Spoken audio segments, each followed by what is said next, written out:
কি ব্যাপার, আমার 3 প্রডিউসার এত নার্ভাস কেন?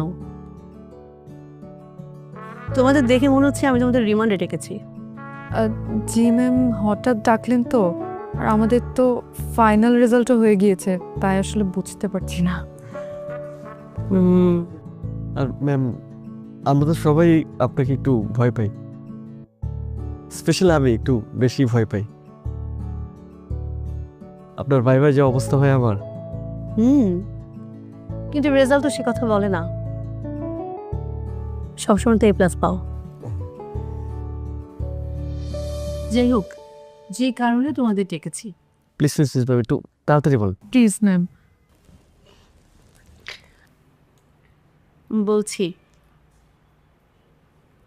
আচ্ছা তোমাদের পোস্ট গ্রাজুয়েশন তো কমপ্লিট করেছো, এখন কি করবে, প্ল্যান কি? স্কলারশিপের জন্য অ্যাপ্লাই করছি। Good, great people think alike, nice. তোমাদের জন্য একটা সুখবর আছে, কিন্তু আমার একটু তাড়া, যে কারণে খুব শর্টলি বলছি। আমার কাছে ফুল ফান্ডের একটা স্কলারশিপ আছে, কিন্তু কিন্তু কিন্তু কিন্তু কি? কি? কিন্তু তোমাদের 3 জনকে একটা এক্সাম দিতে হবে, এবং সেই এক্সামে যে খুব ভালো রেজাল্ট করবে, খুব ভালো মার্কস আনবে, স্কলারশিপটা আমরা তাকে দেব। মানে তোমাদের 3 জনের ভেতরে যে কোনো একজন।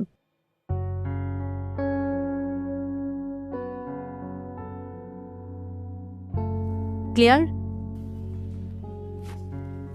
জি ম্যাম। জি জি ম্যাম। ওকে, প্রিপারেশন নাও, ওকে জানাও। আসি ম্যাম, আসসালামু আলাইকুম। হুম।